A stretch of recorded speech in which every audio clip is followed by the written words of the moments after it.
আমরা আমাদের মতো করে নষ্ট হয়েছি, এরপরের প্রজন্ম তাদের মতো করে নষ্ট হবে। আপনি কিভাবে এত কিছু জানলেন?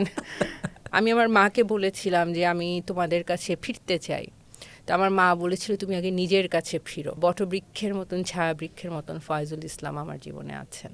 জীবনের শেষ দিন পর্যন্ত আমি আসলে জীবনকে খুঁজেই যেতে চাই, না হলে তো লেখাটা থেমে যাবে।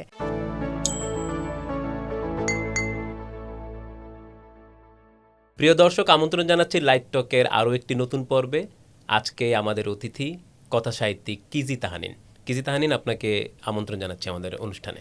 অনেক ধন্যবাদ আমাকে চর্চায় যুক্ত করবার জন্য, আমন্ত্রণ জানানোর জন্য। আপনাকে আগে অভিনন্দন জানিয়ে রাখি যে আপনার কর্মজীবনে যেখানে আপনি কাজ করেন ইউনেস্কো, সেখানে আপনি 12 বছর পার করেছেন, তাই তো? জি জি, এবং 1 মে 12 বছর পূর্ণ হলো। আসলে চোখের পলকে মনে হলো যে 12টা বসন্ত গেল। আসলে খুব প্রতিটা বসন্ত খুব উপভোগ্য ছিল।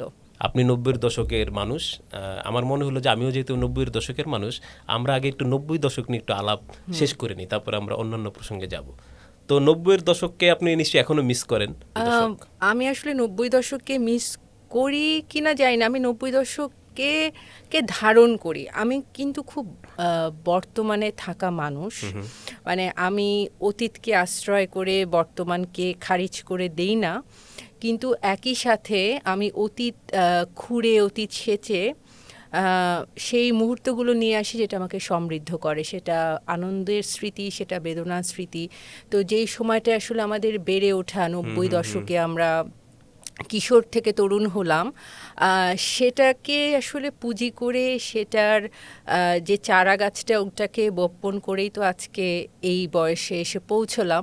তো এই জন্য 90 দশক আমার কাছে খুব গুরুত্বপূর্ণ। যে অ্যানালগ থেকে ডিজিটালে গেলাম, একটা গণ অভ্যুত্থান দেখলাম, তখন খুব ছোট, বুঝতে চেষ্টা করছি, কিন্তু সেগুলোর ছাপ কিন্তু এখনো কোথাও রয়ে গেছে।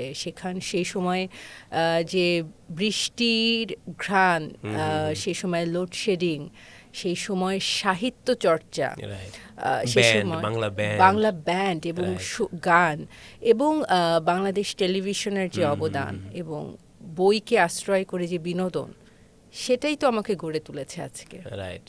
তাহলে কি এখন কি অবস্থা? তাহলে এখন কি নেই সেই দিনগুলো বা সেরকম যেটা আমরা ইতিবাচক হিসেবে দেখতাম তখন? আমি তো খুব ইতিবাচক মানুষ, তো আমার কাছে মনে হয় আছে, রূপ পাল্টেছে। আমি 90 দশকে দেখতে যেমন ছিলাম, আমার যে দৈর্ঘ্য ছিল তা তো এখন নেই। যে যেই সুবিধা, যেই বৈশ্বিক একটা যে জানালা খুলে গেছে, তাকে তো আমি অস্বীকার করতে পারি না। এখন আমার কাছে বারবার, আমি মাঝে মাঝে শুনি, কারণ আমার তরুণদের সাথে অনেক যোগাযোগ হয় লেখালেখির কারণে, কর্ম জীবনে যে পেশাটায় আছে সেখানেও আমার তরুণদের নিয়ে অনেক কাজ, এবং একটা অনুযোগ বারবারই আসে যে তরুণেরা বই পড়ে না, নতুনেরা বই পড়ে না, সাহিত্য চর্চা করে না। আমার কাছে মনে হয় করে। এই অভিযোগটা আমাদের সময়ও হয়তো বা ছিল, কিন্তু এখন এত মাধ্যম, এত যোগাযোগ মাধ্যম, এখন হয়তো হাতে বই নিয়ে পড়ে না, এখন ই বুক পড়ে, এখন অডিও বুক শোনে। পাল্টে যাচ্ছে, কিন্তু আপনি যদি এখন এআইকে সামনে এনে আপনার অর্ধেক কাজ করিয়ে নেবার একটা মনোবাসনা থাকে, তাহলে তো আপনার আসলে কল্পনা শক্তির একটু কমই খরচ হয়। তো এটা এই সময়ের বাস্তবতা। আমি তো জোর করে 90কে আসলে এখন কখনোই ফিরিয়ে আনতে চাই না। আমি এই সময়ে এসে কতটা সৃজনশীল হওয়া যায়, আমার মনে হয় তরুণদেরকে আমি সেই আশার কথাটাই বলতে চাই, বা আমিও সেই জায়গায় কাজ করে যাচ্ছি। না, আপনি বেশ আশাবাদী এবং ইতিবাচক খেয়াল করলাম, কিন্তু অনেকে তো বলে না যে ধরেন আমরা তো যাচ্ছি ঠিকই, সেটা কি লিনিয়ার নাকি উপরের দিকে নাকি নিচের দিকে, সেটা নিয়েও তো প্রশ্ন ওঠে। 90 দশকেও তো আমরা বুঝিনি যে আমরা কোন দিকে যাচ্ছি। যখন আমরা ব্যান্ডের গান শুনতাম, আমি জানি, মানে আমার পরিবারে সেই বাধা ছিল না, কিন্তু আমার তো একটা কলোনিতে বড় হওয়া, আমি জানি যে আমার বন্ধু বান্ধবেরা লুকিয়ে ব্যান্ডের গান শুনতো, কারণ বাবা মা ভাবতেন এরকম উচ্চ কণ্ঠে রবীন্দ্রনাথের গান ছেড়ে, নজরুলের গান ছেড়ে, এরকম উচ্চ কণ্ঠে চিৎকার, প্রেম, এত প্রকাশ্য প্রেমের মানে আকুতি প্রকাশ, নষ্ট হয়ে যাবে সবাই।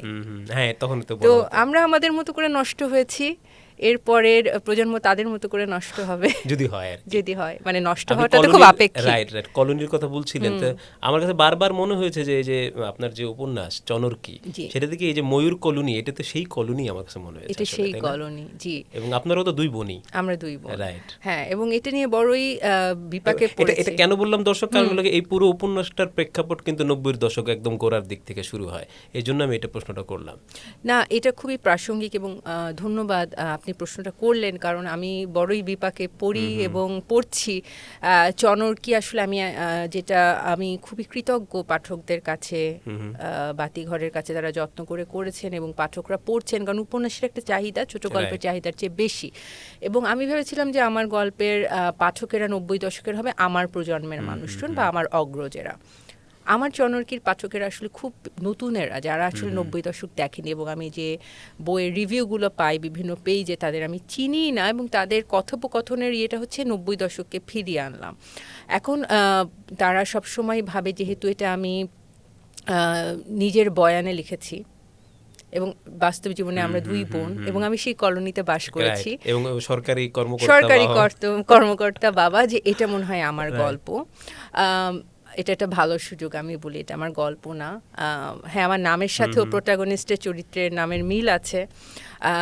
আমি এই কলোনিতে বাস করেছি, এই কলোনিটা কিন্তু এখনো আছে, এবং অনেকে গেছে এই বইটা পড়ে সেই কলোনি। আমি আপনাকে বলতেও পারবো, এটা হচ্ছে গ্রিন রোডের সাইডে ধানমন্ডির সাথে 7টা কলোনি এই নামেই আছে। এই কলোনিতে আমার বাস ছিল, এই দালানটাতেই যে কোণার্ক, সেখানেই আমার বাস ছিল। কিন্তু গল্পটা আসলে আমাকে ঘিরে না, গল্পটাতে আমি বাস্তব একটা পটের মধ্যে থেকে আমার যত ধরনের কল্পনা শক্তি, সেটার আশ্রয় নিয়েছি, তাই তো এবং হওয়ার কথা। তাই তো হওয়ার কথা। এবং আমি সেই সময় কলোনির কিছু মানুষদের ইন্টারভিউ করেছি, আমার সাথে যারা বাস করতেন বিদেশে দেশে। আমি অনেক সময় আমি তাদের খুঁজে খুঁজে বের করেছি, আমার প্রতিবেশীদের, তাদের গল্প শুনেছি, সেখান থেকে আমি নতুন গল্প তৈরি করেছি। যে গল্পটা বলা যায় সেই গল্পটা বলেছি। অনেক চরিত্র এখানে আসলে ছিলই না কলোনিতে, এরকম কিছু চরিত্র এখানে এসেছে। হ্যাঁ, তাই, খুবই খুবই স্বাভাবিক এটা। আচ্ছা, আপনি একবার বলেছিলেন যে আপনি আসলে ঠিক লেখক হওয়ার জন্য লেখা শুরু করেননি, বা পেশাদার লেখক হিসেবে লেখা শুরু করেননি, আপনি আসলে জীবনকে খুঁজতে লেখা শুরু করেছিলেন। জীবনকে কি পেলেন? না, জীবনকে পাইনি বলে লেখা চালিয়ে যাচ্ছি, এবং জীবনের শেষ দিন পর্যন্ত আমি আসলে জীবনকে খুঁজেই যেতে চাই, না হলে তো লেখাটা থেমে যাবে। আসলে আমার মনে হয় কোনো মানুষই, লেখকেরা আসলে লেখক হবেন বলে ঠিক লেখেন না, এটা আসলে সঙ্গীত শিল্পীদের একটা সুকণ্ঠ থাকে, সেটা দিয়ে তারা বুঝতে পারে সুর তাল লয়ের বা তাল ছন্দের মিলমিশ গাঢ় হলে কেউ নৃত্যশিল্পী হন, ছবি আঁকতে পারলে।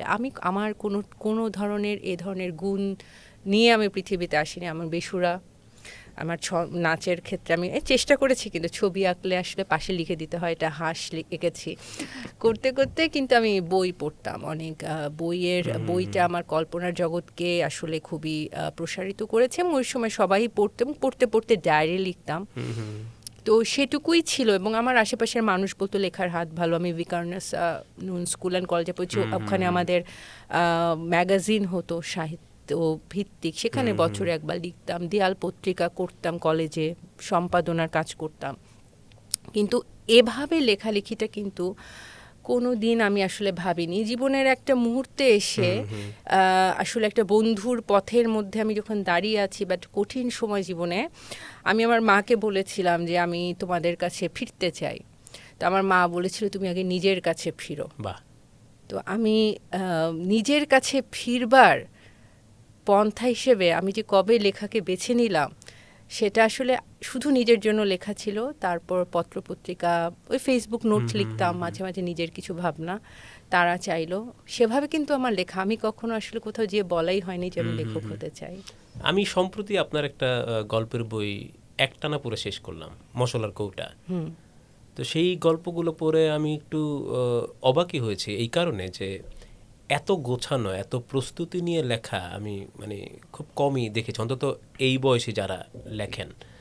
আমি দেখেছি যে আপনি খুব শব্দ খুব বেছে বেছে, এবং মেদ, যেটাকে আমরা মেদ বলি গল্পের, হ্যাঁ, ওগুলা নাই, একেবারে প্রিসাইজ, হ্যাঁ, একদম। এই প্রস্তুতিটা নেন কিভাবে আপনি? আমি এটা আসলে একসময় খুব নিয়ম মেনে রুটিন করে আমি বাহ্যিকভাবে আসলে ওই প্রস্তুতিটা নেওয়ার চেষ্টা করতাম, কারণ এটা আমার কাছে না একটা ধ্যানের মতন। এটা আমার কাছে একদম খুবই বিশুদ্ধ একটা জীবনচর্চা।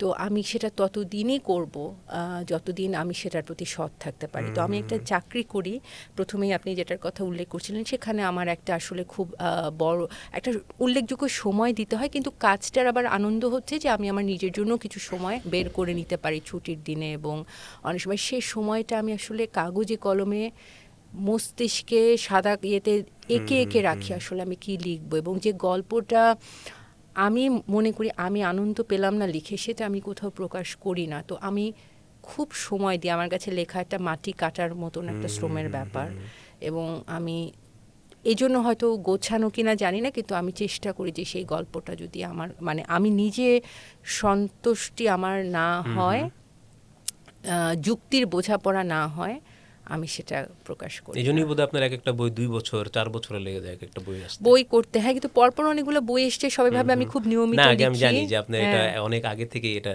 হ্যাঁ, হয়তো একসঙ্গে বেরিয়ে যাচ্ছে, কিন্তু একসঙ্গে বেরিয়ে যাচ্ছে। আমার চনর কি না, লিখতে লেগেছে 4 বছর। রাইট, জানি আমি। তো ওইটাই বলছিলাম যে না, আবার এটাও দেখলাম যে আপনার লাইফ স্টাইলের সঙ্গেও বোধহয় এর একটা মিল আছে, কারণ হলো আপনি ভোরে ওঠেন 10টার মধ্যে, আপনি আবার ঘুমাতে চলে যাওয়ার এটা চেষ্টা আপনাকে করেন কে আপনি। বললো?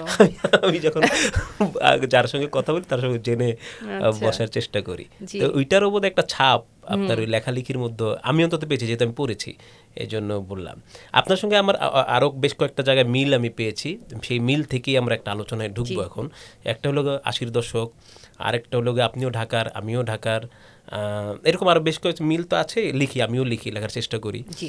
আরেকটা হলো যে সুমন ভাই, ফয়জুল ইসলাম, ফয়জুল ইসলাম। ফয়জুল ইসলামের সঙ্গেও আমার একটা আত্মিক সম্পর্ক বলবো আমার, যে ওনার মতন লেখক, একদিকে লেখক যেরকম এত বড় মাপের লেখক আমাদের সময়ে আছে, এটা আমরা অনেক সময় বুঝতেই পারি না।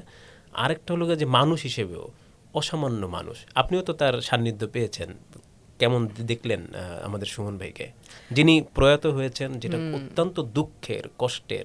আমার জন্য ভীষণ একটা, মানে কি বলবো, মানে আমার ভাষা নেই আর কি, যে তারা এই হারানোটা। আমি খুব বিষাদগ্রস্ত হয়ে পড়ি, মানে এতটাই বিষাদগ্রস্ত হয়ে পড়ি যে আমি তো তার পরিবারের আসলে কেউ মানুষ নই, কিন্তু পরিবারের বাইরেও যে উনি কতগুলো পরিবার তৈরি করে গেছেন সুমন ভাই ফয়জুল ইসলাম, আমি এতটাই আসলে এই জিনিসটাকে এখনো বোঝাপড়া করে উঠতে পারিনি যে আমি উনি চলে যাওয়ার পর রাইট। একটা শব্দ ওনাকে নিয়ে লিখিনি, কারণ আমি লিখতে পারিনি। আমি সেই ওনাকে নিয়ে কী লিখবো এবং কী লিখলে ওনার প্রতি জাস্টিস করা হবে সেটা আমি আসলে লিখতে পারিনি। আমি শুধুমাত্র আমার মশলার কৌটা বইটা ওনাকে উৎসর্গ করতে পেরেছি, এবং খুব ইন্টারেস্টিংলি এই বইটা আসলে উনি বেঁচে থাকলেও ওনাকেই উৎসর্গ করতাম, এটা আমার অনেক দিন ধরে ইচ্ছা ছিল। আমার কাছে আমি একটু অন্য ব্যক্তিগত জায়গাটাই বলি, কিন্তু ছোট্ট করে আমি বলি সাহিত্যের জায়গা থেকে, আমরা এমন একটা সময়, এমন একটা দেশে সাহিত্য করি, এটা একটা খুবই দুর্ভাগ্যজনক একটা সময়, একটা মানে অন্ধকার সময়, যেখানে ফয়জুল ইসলামের মতন একজন লেখক এলেন এবং চলে গেলেন, তাকে নিয়ে তেমন কোনো আলোচনা হলো না। উনি চলে যাওয়ার পর আমি অনেক ফেসবুক পোস্ট দেখলাম, উনি চলে যাওয়ার পর দুটো ওনার জন্মদিনে এবং উনি চলে যাওয়ার পর এক ছায়ানটে দুটো খুব ভালো অনুষ্ঠান হয়েছে, ওনার বন্ধু স্বজনরা, আমি গিয়েছি, সেখানে খুব সুন্দর গভীর আলোচনা হয়েছে। কিন্তু এর বাইরে আমার কাছে মনে হয় একজন চলে গেলে আপনি শুধু তার ব্যক্তিগত ছবি এবং SMS এর স্ক্রিনশট দিচ্ছেন, কিন্তু আপনি তার একটা গল্প নিয়ে আলোচনা করলেন না।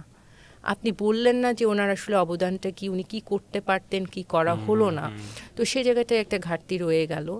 আর ব্যক্তি জীবনে ফয়জুল ইসলামের বা সুমন ভাইয়ের যারা সান্নিধ্য পেয়েছেন তারা সমৃদ্ধ হয়েছেন, কারণ উনি বলতেন চলো সবাই মিলে লিখি, ও লিখবে, তুমিও লিখবে, আমিও লিখব। এই যে সবাই মিলে করি চলো, এবং সবার পথ আলাদা, একসাথে পথ হাঁটি, কিন্তু যে যার পথে হাঁটবো, এখানে কোনো অসুয়া নেই, কোনো ঈর্ষা নেই, এই জিনিসটা কিন্তু আমার ওনার থেকে পাওয়া। কারণ আমি ওনাকে অনেক ছোটবেলা থেকে চিনি পারিবারিক সূত্রে।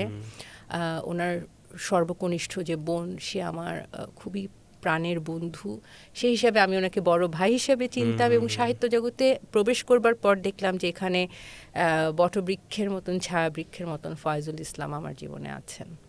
রাইট। আমি এটাই, মানে আসলে একজন মানুষ তো টিকে থাকবে তার কর্মের মাধ্যমে, জি। তার কর্মটা তো আছে, কিন্তু সেটাকে তো আলোচনাও আনতে হবে। আপনি ওই যে একটা কথা বলতে গিয়ে বললেন যে আপনি আবার এক জায়গায় বলেছেনও যে আসলে আমরা সাহিত্যিকরা বিচ্ছিন্ন। এটাও কি তারই প্রভাব না, যে এই যে ফয়জুল ইসলামকে নিয়ে ওইভাবে আর লেখালেখি নাই, তার গল্প বা শিল্প মূল্য নিয়ে কোনো কথা নাই, তাই কি? তাই, এবং শুধু ফয়জুল ইসলামকে নিয়ে না, যারা বেঁচে আছেন তাদের নিয়েও নেই। আমরা বিচ্ছিন্ন দ্বীপের মতন লেখকদের লেখা, অবশ্যই লেখা হচ্ছে নির্জনতম পেশা, আমি সব সময় বলি। তারপরেও কি আমরা একটা জায়গায় এসে আসলে সম্মিলিত হব না? ছোটবেলায় যেভাবে বইমেলা দেখেছি, আসাদ চৌধুরী, অন্যান্য লেখকেরা যারা একসাথে, রফিক আজাদ, ওনারা সব একসাথে বসে আড্ডা দিচ্ছেন, গল্প করছেন। আমি বইমেলায় তো আসলে শুধু দেখি যে আমি শুধু নির্দিষ্ট যাকে চিনি বা আমি যার সাথে দল মতে আমার মিলছে, আমরা তাদেরকে নিয়ে কথা বলছি, এবং কোনো সাহিত্য সমালোচনা আমাদের দেশে হয় না। না, আপনার একটা গল্প আছে না, ওই যে লেখকের আঙুল ফুরে, ওই যে লেখকের হাত গাছ হতে শুরু করে। তো ওইখানে কিন্তু আপনি কথা প্রসঙ্গে এই কথাটা বলেছেন যে আমাদের দেখা যায় যে ওই দেখা হলে হ্যাঁ তোমার লেখা ভালো হচ্ছে, বা আবার আড়ালে আবার বলছে যে আরে ওই তো ফালতু লেখা, এই টাইপের। কিন্তু কেউ আসলে কলম ধরে না, ছোটদের নিয়ে বড়রা কলম ধরে না, ছোটরাও ধরে না। হ্যাঁ, মানে কি একটা অবস্থা, না তাই না? তা আপনিও কি এরকম অবস্থার মুখোমুখি তো নিশ্চয়ই হন, যে আসলে এরকম হচ্ছে যে খুব গাছ মানে উপর দিয়ে বলে যাওয়া, হ্যাঁ, কোনো গভীর আলোচনা নাই, যেটা আপনি একটু আগে ইঙ্গিত করলেন আসলে। হ্যাঁ, সত্যি কথা। আমি আবার একটা জিনিস অস্বীকার যদি করি, এটা ভুল, মানে ঠিক হবে না। সেটা হচ্ছে আমি না কোনো একটা কারণে অগ্রজদের ভালোবাসাটা পেয়েছি লেখালেখি। সেটা সৈয়দ মঞ্জুরুল ইসলামের অসীম ভালোবাসা আমি পেয়েছি, উনিও আমাদের মাঝে নেই। আনোয়ারা সৈয়দ হক, হাসনাত আব্দুল হাই, বড়রা যারা লিখছেন, আমি জাস্ট ওনাদের তিনজনের নাম বললেন, ফয়জুল ইসলাম তো ছিলেনই। তারা কিন্তু আসলে আমাকে বিভিন্ন সময় বিভিন্নভাবে আমাকে ভালোবাসা জানিয়েছেন, বা আমার লেখার একটা যেটা বলে না যে আসলে একটা ক্রিটিক্যাল অ্যাপ্রিসিয়েশন, যেটার মধ্যে মানে একটা থাকবেই। এবং আমি শুধু তোমার দলের লোক বলে তুমি আমার পিঠ চাপড়ে দিলে আর সবার, আর মানে আমি জানলাম যে এটা কিন্তু আমার ক্ষতি হয়ে যায়। আপনি যদি শুধু আমাকে প্রশংসা করেন, আমার ভীষণ ক্ষতি হয়ে যায়। তো হ্যাঁ, অবশ্যই আমি এটার মধ্যে দিয়ে যাই, এটার মধ্যে দিয়ে গেছি। হয়তো এটার জন্য কিছুটা আমিও দায়ী, কারণ আমিও এই চর্চার মধ্যে দিয়েই যাচ্ছি। আমি চেষ্টা করি তারপরও যদি কারোর সাথে কোনো সহযাত্রী লেখকের লেখা পড়ি, আমি প্রকাশ্যে বলতে কুণ্ঠা করি না, কিন্তু এমন হয় যে অনেক সময় অনেকে বলতে পারেন না প্রকাশ্যে, এবং আমি তাদের সীমাবদ্ধতাটা বুঝি, কারণ তারপর তাদের আবার অনেক প্রশ্নের সম্মুখীন হতে হবে। আমি কোনো লেখকের বই কিনলে চেষ্টা করি, হয়তো একটা ছবি পাঠালাম যে আমি বইটা কিনেছি, কিন্তু তারপর কথাটা ওখানে ছেড়ে যায় থ্যাংক ইউ বা ধন্যবাদের পর, কারণ তারপর উনি আমার কাছে আর জানতে চান না, আমারও বলা হয়ে ওঠে না। সো সাহিত্য সমালোচনা কোনো সাহিত্য পত্রিকার পাতায় নেই, যেখানে আপনি বলবেন চনর কি কোথায় ভুল হয়েছে, চনর কি কোথায় সমৃদ্ধ হয়েছে, কি হতে পারতো, কি হয়নি। একটা লেখক আসলে বেড়ে উঠবে কিভাবে। রাইট। আচ্ছা, ভুলের কথা বললেন, তাহলে একটা ভুলের কথা আমি বলার চেষ্টা করি। হ্যাঁ, বলেন না প্লিজ। মশলার কৌটায় আপনি বলছেন যে ওয়ান্ডারল্যান্ডের কথা। আচ্ছা, হ্যাঁ হ্যাঁ। একই সময়ে আমরা শুনছি আবার সুলতান ডাইনের কথা। হ্যাঁ, একই সময় কি ছিল এই দুইটা আসলে? এটা তো ভালো কথা, এটা তো তাহলে আমাকে খুঁজে দেখতে হবে। না, তবে আপনি হিসেবে মানে প্রপার নাউন হিসেবে বলাই যায় যে এটা আসলে পার্ক আসলে তখনও আমরা ওয়ান্ডারল্যান্ড, যদি আপনি এজন্য বলেন নাই। হ্যাঁ হ্যাঁ হ্যাঁ, মজা করলাম। না না, এটা দেখতে হবে, কারণ আমি এই খুঁটিনাটি বিষয় কিন্তু না না, আপনি ঠিকই বলছেন, আমি একটু খুঁজে দেখব সুলতান ডাইন ছিল কিনা। অনেক সময় হয় যে কথার ফ্লোতে খেয়াল থাকে না যে মাথায় তো ছিল ওয়ান্ডারল্যান্ড, কিন্তু সুলতান ডাইন তো অনেক পরের, অনেক পরে, তাই না? কিন্তু ওয়ান্ডারল্যান্ড তো তখন নেই, হয়তো ছিল। রাইট, এটা হতে পারে, আমি এটাই বললাম, এটা হতে পারে তখন হয়তো বা সুলতান ডাইন ছিল, এটা আমি অবশ্যই খেয়াল করব। যাই হোক, আমরা একটু অনেক মানে গুরু গম্ভীর আলোচনা ঢুকে গেছিলাম, মন খারাপের আলোচনা।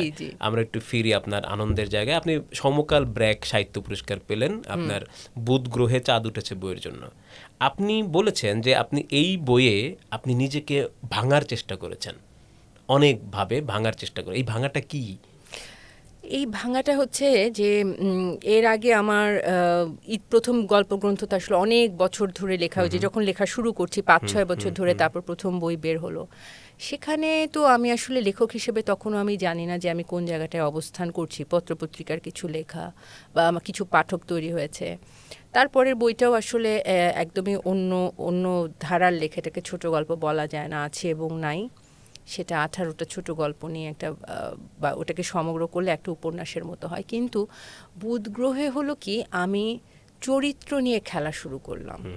আমি অনেক চরিত্রকে আঁকা শুরু করলাম এবং এমন সব চরিত্র যাদের অনেককে আমি দেখিনি।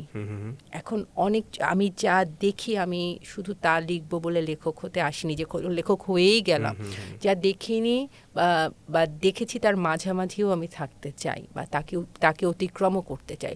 তো সেই জায়গাটায় লেখা শুরু করলাম যে একজন অন্ধ মানুষ যে সময় বলে দিতে পারে, যে আসলে এক সময় যখন তার চোখ ঠিক করবার একটা সুযোগ আসলো, তার অন্ধত্ব ঘুচাবার, সে হারিয়ে গেল সার্কাস দলের সাথে। তো আমি শুধুমাত্র একটা ঘরে বসে শহরে আমি এমনি এমনি তাদের গল্প লিখতে পারি না। আমার তাদের নিয়ে একটা গবেষণা করবার প্রয়োজন আছে, মনস্তত্ত্ব জানবার প্রয়োজন আছে। তো এই ধরনের আসলে আমি প্রচুর ওই সময় না মানে মনস্তত্ত্ব নিয়ে, আশেপাশের মানুষকে নিয়ে অনেক দেখেছি। গবেষণা বলতে আমি অনেক ভেঙেছি তাদের। সেই বোঝাপড়া করতে করতে হয়তো আমি ডায়েরিতে দিনের পর দিন আঁকাবুকি করতাম এবং আমার মনে হয়েছে যে আমি কিছু চরিত্র নির্মাণ করতে চাই যাদেরকে আমরা দেখেছি কিন্তু তাদের ভেতরটা আমরা জানি না। তো সেই জায়গাটায় আসলে আমি নিজেকে ভেঙেছি অনেকবার। বিভিন্ন ধরনের চরিত্রকে আমি তুলে আনতে চেয়েছিলাম। এরকম যারা ভাঙতেন তাদেরও আপনি পছন্দ করেন, যেমন আখতারুজ্জামান ইলিয়াস, শহীদুল জহির, তাদেরকে কিভাবে আপনি মূল্যায়ন বলবো না হয়তো, বা এটা খুব বেশি হয়ে যাবে আমাদের জন্য, মানে আপনি কিভাবে দেখেন তাদের সাহিত্যকে? ওনাদের নিয়ে বলার তো আমার কোনো আমি মনেই করি না যে আমার আসলে যোগ্যতা আছে, বা ওনারা আমার বলবারও ঊর্ধ্বে। আমি ওনাদের আখতারুজ্জামান ইলিয়াসের একটা অদ্ভুত জিনিস আমার খুব ভালো, মানে অদ্ভুত আর কি, এটা ইউনিক, যে উনি গল্প বলতে বলতে গল্পের এবাক ওবাক চলে যান, আবার গল্পে ফিরে আসেন, আবার কোথাও ওনার মালার সুতায় কোনো গিট বাঁধে না, ছিন্ন হয় না, ছন্দপতন হয় না। এবং এ কারণেই হাড্ডি খিজিরের মতন একটা চরিত্রকে আমি ভুলতে পারি না। আর শহীদুল জহিরের কথা বলি, ওই যেটা আবারও ফয়জুল ভাইয়ের কথা বলে, যে ফয়জুল ভাই বলেছিলেন যে একবার ওনাকে জিজ্ঞেস করছিলেন যে কি একা একা থাকেন, হ্যাঁ কি করেন আপনি, বলে এই সবাই বলে একা একা থাকি, আগুন নিয়ে খেলতাছি, এরকম একটা। এবং এটা উনি বিভিন্ন ইয়েতেও ইন্টারভিউতেও বলেছেন। তখন আমি আমাকে একবার বলা হলো শহীদুল জহিরকে নিয়ে একটু লেখেন।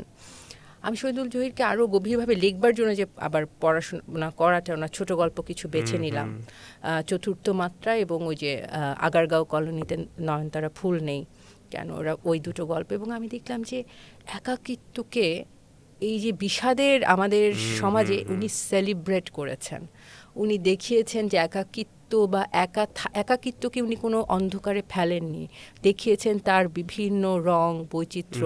এবং সেখান থেকে আমি আসলে পরে লিখেছিলাম যে শহীদুল জহিরকে নিয়ে, একা থাকা মানে লাল গোলাপের সম্ভাবনা। চমৎকার। আপনার আরও একজন আছেন যাকে আপনি ভীষণ মানে পছন্দ করেন, আমরাও করি, সত্যজিৎ রায়। আপনি কিভাবে এত কিছু জানলেন? এটা জানার জন্য খুব বেশি মানে রকেট সায়েন্স না আসলে আমার জন্য। তো আসলে সত্যজিৎ রায় এইখানেও দেখলাম একটা মিল। তো আমিও না খুব বিস্মিত এই ভদ্রলোকের কাজ কারবার দেখলে, যে মানে কিভাবে সম্ভব, মানে যেটাতেই হাত দিয়েছেন উনি সেখানেই সোনা ফুলেছে। আপনি কিভাবে দেখেন সত্যজিৎ রায়কে?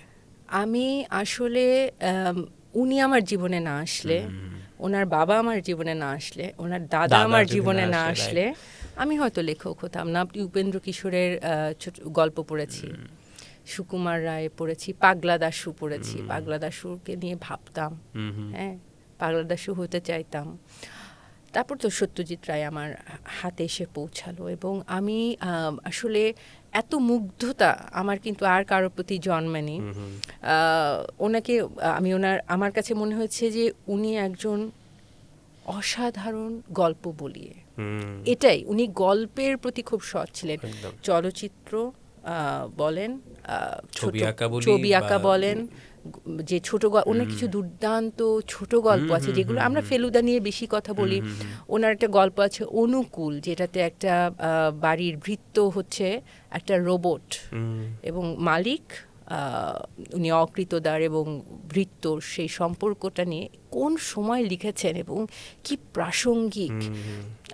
আপনি যদি জানতে চান তাহলে আমি আরেকটা গোপন কথা বলি, যে আমি সত্যজিৎ রায়ের আমি এই ধরনের আসলে আর কারো ব্যাপারে করিনি, কিন্তু আমি কলকাতায় মাঝে মাঝে একা ঘুরতে গিয়েছি, একদম একা পথে ঘুরে বেড়ানোর জন্য, হাঁটবার জন্য সময়। তো আমি সত্যজিৎ রায়ের বাসা খুঁজে বের করে সেই বাসার সামনে দাঁড়িয়ে দেখতাম বাসাটা, কি অদ্ভুত। ওখানে ল্যাম্প পোস্টের ওখানে প্রত্যেকটা ওনার সিনেমার পোস্টার আর কি, সব বাসার সামনে হচ্ছে অপরাজিত। আমি দাঁড়িয়ে দেখলাম প্রথম বছর। তারপর 1 বছর পর আমি আবার একটা কাজে গিয়েছিলাম, তো আমি বললাম যে একটু সময় আছে, আমি ওই দিন সন্ধ্যায় ফ্লাইট, আমি গেলাম। দারোয়ান আমাকে চিনে ফেললেন, বললেন আপনি গত বছরও এসেছিলেন? আনছি এখানেই দাঁড়িয়েছিলেন? আনছি ভিতরে যান। আচ্ছা না, আমি যাব না, মানে আমার আসলে এখানে কারোর সাথে পরিচিত হবার, বলে আপনি যান একবার দেখে আসেন, আপনি প্রতিবার বাংলাদেশ থেকে সেভাবে দাঁড়িয়ে থাকেন, আসেন। তারপর সে আমাকে সেই ওই যে কলাপসেবল কেচি গেট না, ওটার মধ্যে, যেটা আসলে পশ্চিমবঙ্গ সরকার ওনার হার্টের অসুখ হওয়ার পর ওই আলাদা একটা লিফট করে দিয়েছিলেন, কিন্তু আসলে আলাদা করে ওই লিফটে করে এখন ওনার বাসায় যেতে হয়। গেলাম, তারপরে ওনার বাড়ির একজন দরজা খুলে নামছি না, আমি কিছু না, আমি জাস্ট আমাকে উপরে আসতে বললাম। ওই বারান্দাটা দেখলাম সত্যজিৎ রায়ের সেই পড়ার ঘরটা, যেখানে এখন সন্দীপ রায় কাজ করেন। বলে সন্দীপ রায় তো ঘুমাচ্ছেন, তখন একটা সিনেমা রিলিজ পাবে শঙ্কু, তো উনি খুব খুশি হবে, আপনি কি একটু বিকালে আসবেন, উনি আপনার সাথে দেখা করবে। তো আমি আর কিছু বলিনি, আমি অবশ্যই আর যাইনি, কারণ সেটা আমার উদ্দেশ্য ছিল না, কিন্তু ভালোবাসাটা আসলে থেকে গেছে। হ্যাঁ, আসলে আর একটা কথা হলো যে আপনার সঙ্গে আসলে আলোচনা শেষ হবে না, বললে অনেক গল্প বলা যাবে আসলে নানা বিষয় নিয়ে। শেষ প্রশ্ন, আপনি বলেছেন একবার যে আমরা এক ধরনের অস্তিত্ব সংকটে রয়েছি ভাষার ক্ষেত্রে, আসলে আপনি এটা ইঙ্গিত করেছিলেন, তো কেমন সেই অস্তিত্ব সংকট? আমার কাছে মনে হয়েছে যে ভাষা এবং গল্প দুটোই তো সাহিত্যের ক্ষেত্রে জরুরি। আমরা আসলে মাঝে মাঝে এটা আমি অবশ্যই কোনো একটা মানে ঢালাওভাবে কথাটা বলছি না, যে আমার কাছে আমরা গল্পটাকে মাঝে মাঝে ফাঁকি দিয়ে না ভাষাটা নিয়ে অনেক বেশি ব্যস্ত হয়ে পড়ি, ভাষাটাকে কঠিন করে ফেলার জন্য, পাঠক কম জানে এই ব্যাপারটাকে প্রমাণ করবার জন্য, এবং আমি আর তার তলে যেয়ে গল্পটাকে খুঁজে পাই না। আমার কাছে এটা আমার একদম ব্যক্তিগত মতামত। আমি বিশ্ব সাহিত্য, আমার খুবই ক্ষুদ্র পড়াশোনা, তারপর আমি যে গল্পগুলো আমাকে দাগ কেটেছে, আমার মনে হচ্ছে গল্প যদি জটিল হয় বা গল্পের ভাঁজে যদি অনেক ভাবনার খোরাক থাকে, ভাষাটা কিন্তু সহজ হলেও চলে। তো আমরা আসলে এই জায়গাটায় একটু আমাদের হয়তো বোঝাপড়ার একটা ঘাটতি হয়ে যায় মাঝে মাঝে। এবং আরেকটা জায়গায় আমার মনে হয় যে আমরা আসলে অনুকরণে এত ব্যস্ত হয়ে পড়ি, আমরা এর মতন হতে চাই, তার মতন হতে চাই। আমরা যখনই কোনো একটা প্রসঙ্গ আসে, একটা ন্যাশনাল ক্রাইসিস আসে, সংকট তৈরি হয়, আমরা অমুক এটা বলেছে, তমুক সেটা বলেছে, এটা নিয়ে অনেক গল্প বলতে থাকি, কিন্তু আমার কোনোবারই জানা হয় না সেই বুদ্ধিজীবী বা সেই লেখক বা সেই শিল্পী নিজে কি ভাবছেন, কারণ আমরা অন্যের ভাবনা ধার করে এখনও অনেক বলি। তো আর এদেশ তো আসলে সাহিত্যকে অনেক কখনোই আসলে ওই জায়গায় সম্মানটা দিতে পারেনি, একটা ইন্ডাস্ট্রি গড়েই ওঠেনি, তাই সাহিত্যিকদের শিল্পীও হওয়া হলো না, বুদ্ধিজীবীও হওয়া হলো না। আমাদের এই অনুষ্ঠানটা সবসময় এরকমই হয় যে শেষ হয়েও হইল না শেষ টাইপের, যে দুঃখটা রয়ে যায়, আবার আনন্দও থাকে অবশ্যই। কি যে আজকে আমরা শেষ করি, আশা করি পরবর্তীতে কোনোদিন আপনি আবারও আমাদের সঙ্গে যুক্ত হবেন। আপনি এসেছেন, এজন্য আপনাকে অসংখ্য ধন্যবাদ। আমি খুবই একটা আনন্দময় চর্চার মধ্যে আসলে যুক্ত হলাম, কারণ সবসময় কথা বলেই এত আনন্দ পাওয়াও যায় না। ভীষণ উপভোগ্য ছিল আপনাকে এবং চর্চার সবাইকে ধন্যবাদ।